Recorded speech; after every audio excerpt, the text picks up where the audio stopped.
Hi అండి, నమస్తే. నేను మీ దేవి. వెల్కమ్ టు నాదే క్రియేషన్స్. దివాళీ వస్తుంది కదా. దివాళీ అంటే మనకు మతాబుల తర్వాత మళ్ళీ గుర్తొచ్చేది స్వీట్స్.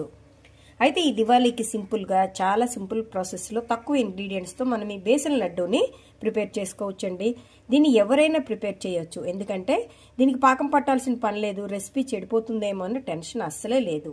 మీరు మొదటిసారి చేస్తున్నా కూడా చాలా సింపుల్ ప్రాసెస్లో ఈ బేసన్ లడ్డూని చాలా తక్కువ ఇంగ్రీడియంట్స్తో మనం ప్రిపేర్ చేసుకోవచ్చు.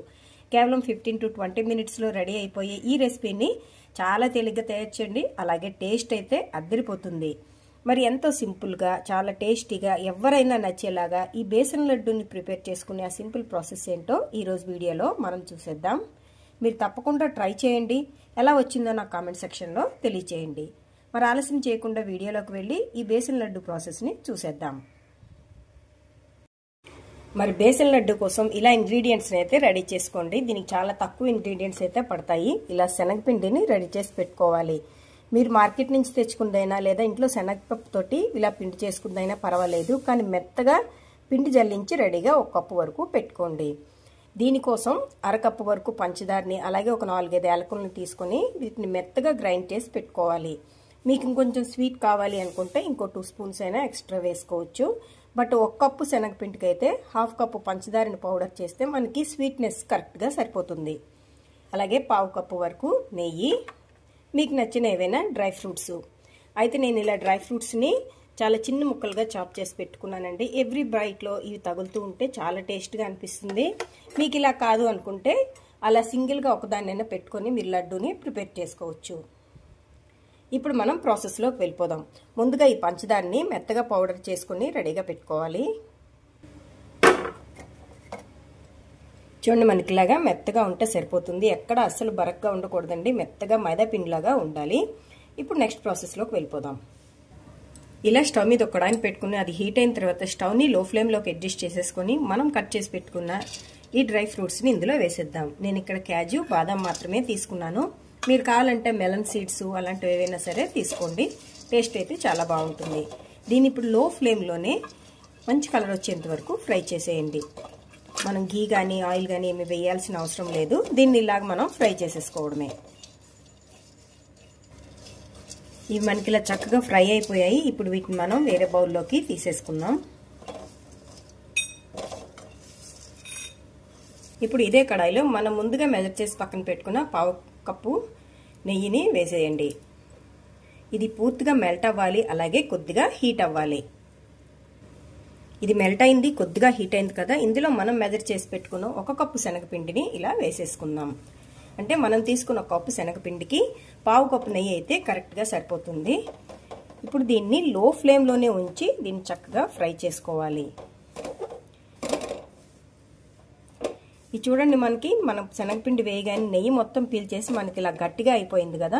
ఇది చక్కగా ఫ్రై అయిపోయిందంటే మనకి కమ్మటి ఫ్లేవర్ వస్తుంది. అలాగే ఇది లూజ్గా మనకి అయిపోతుంది, అంటే పీల్చుకున్న నెయ్యిని ఇది వదిలేస్తుంది. అప్పటి వరకు మంచి కలర్ వచ్చేంత వరకు దీన్ని ఇలాగ లో ఫ్లేమ్లోనే ఫ్రై చేసుకోవాలి. దీన్ని అస్సలు విడిచిపెట్టద్దండి. మనం ఒక్కసారి విడిచిపెట్టినా సరే అడుగు పట్టేసి మనకి టేస్ట్ అనేది కంప్లీట్గా చేంజ్ అయిపోతుంది. సో దీన్ని అస్సలు విడిచిపెట్టకుండా ఇలా కంటిన్యూస్గానే కలుపుతూ మంచి కలరు అలాగే ఇది లూజ్గా అయ్యి చక్కగా ఫ్రై అయ్యేంత వరకు మనం ఇలాగ దీన్ని ఫ్రై చేసుకోవాలి. ఇలా పొడిగా అయిన ఈ పిండి మనకి మళ్ళీ పల్చగా అయిపోతుంది. అంతవరకు ఇలాగా ఫ్రై చేయండి. అంతేకాకుండా మంచి కమ్మటి వాసన వస్తుంది. అంటే పచ్చిదనం పూర్తిగా పోతేనే మనకు ఆ స్మెల్ అనేది వస్తుంది. కాబట్టి అంతవరకు దీన్ని ఇలాగా ఫ్రై చేసుకుంటూనే ఉండాలి. అలాగని ఫ్లేమ్ని మాత్రం అస్సలు పెంచొద్దు, లో ఫ్లేమ్లోనే ఉండాలి. చూడండి, ఒక 6 to 7 మినిట్స్ అయ్యేసరికి మనకి పొడిగా ఉన్నది కాస్త కొంచెం మనకి ఇలా ముద్దలా తయారవడం స్టార్ట్ అయింది కదా. ఇలా మనకి కంప్లీట్గా లూజ్గా అయిపోతుంది పూర్తిగా ఫ్రై అయితే. అలాగే కలరు మారుతుంది, మంచి ఫ్లేవర్ కూడా వస్తుంది. చూడండి, ఇది మనకి చక్కగా ముద్దలా వచ్చేసింది. చూసారా, ఇలా పల్చగా అయిపోయింది. అయినా మీకు ఫ్రై అయిందో లేదో ఇంకొక చిన్న టిప్ ద్వారా కూడా చూపిస్తానండి. ఇలా మనం దగ్గరగా తెచ్చి ఇలా ఉంచేసాం కదా. ఇలా ఉంచేస్తే చూడండి నెయ్యి మనకి చక్కగా పైకి వచ్చేస్తుంది. అంటే మనకి ఇది చక్కగా ఫ్రై అయిపోయినట్టు. చూడండి, నెయ్యి మనకి చక్కగా తేలి కనిపిస్తుంది కదా. ఇప్పుడు స్టవ్ ఆఫ్ చేసేసుకొని దీన్ని ఒక 2 మినిట్స్ పాటు ఇలా కలుపుతూ ఉంచేసుకోవాలి. ఎందుకంటే ఇంత వేడిగా ఉన్నప్పుడు మనం షుగర్ని వేసేస్తే అది మెల్ట్ అయిపోయి మనకి పూర్తిగా పలచగా అయిపోతుంది. అలా కాకుండా దీన్ని జస్ట్ 1 మినిట్ పాటు దీన్ని ఇలా కలుపుతూ ఉంటే ఇది కొంచెం కూల్ అయిన తర్వాత మనం షుగర్ పౌడర్ని యాడ్ చేసుకుందాం. ఇప్పుడు దీన్ని ఇలా కలుపుతూ ఒక 1-2 మినిట్స్ని ఇలా ఉంచేసుకోండి. ఇది మనకు కొద్దిగా గోరువెచ్చగా అయింది. ఇప్పుడు దీంట్లో మనం ముందుగా ఫ్రై చేసి పెట్టుకున్న ఈ డ్రై ఫ్రూట్స్, అలాగే పౌడర్ చేసి పెట్టుకున్న ఈ షుగర్ని కూడా వేసేసి వీటిని ఒకసారి కలిపేసుకుందాం. ఈ పౌడర్ షుగర్ వేయగానే మనకు మళ్ళీ పొడిగా అవుతుంది, కానీ కొంచెం గోరువెచ్చగా మనకి పిండి ఉంది కదా, అది ఈ పంచదారని కడిగించడం వల్ల తేమ ఏర్పడి మళ్ళీ మనకి ఇది లడ్డు చుట్టుకోవడానికి రెడీ అవుతుంది. ఇలా పొడిగా అయిపోయిందని టెన్షన్ పడాల్సిన పనేం లేదు.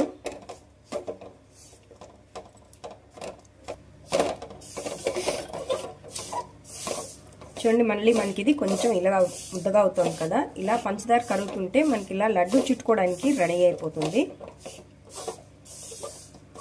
మనం దీన్ని మళ్ళీ స్టవ్ వెలిగించక్కర్లేదు, నెయ్యిని కానీ పాలని ఏమీ యాడ్ చేయక్కర్లేదు, ఇదే మనకి రెడీ అయిపోతుంది. చూసారు కదా.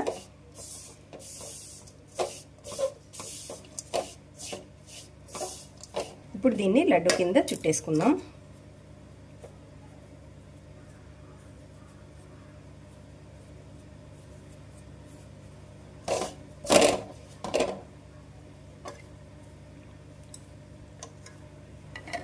అంతే, మనకి లడ్డు అయిపోయిందండి. ఇప్పుడు దీన్ని ఇలాగా ప్లేట్లో పెట్టేసుకోవడమే. ఇలా మొత్తం వీటిని ప్రిపేర్ చేసేసుకుందాం. ఇలా అన్నిటినీ రెడీ చేసుకుంటే mouth melting Deepavali special besan laddu మనకి రెడీ అయిపోతుంది. ఇది చాలా టేస్ట్గా ఉంటుందండి. దీన్ని తయారు చేసుకోవడం కూడా చాలా ఈజీ, చాలా సింపుల్ ప్రాసెస్లో మనం దీన్ని ప్రిపేర్ చేసుకోవచ్చు. మీరు దీన్ని మొదటిసారి చేస్తున్నా కూడా చాలా పర్ఫెక్ట్గా ప్రిపేర్ చేసేస్తారు. మరి ఎంతో టేస్టీగా సింపుల్గా బేసన్ లడ్డును తయారు చేసే ఆ ప్రాసెస్ చూశారు కదా. మీరు కూడా ఈ దివాళీకి ఇలా ట్రై చేయండి. మీకు ఎలా వచ్చిందో నా కామెంట్ సెక్షన్లో తెలియచేయండి. అలాగే మరిన్ని టేస్టీ రెసిపీస్ కోసం నాదే క్రియేషన్స్ని సబ్స్క్రైబ్ చేసుకోండి. Thank you for watching.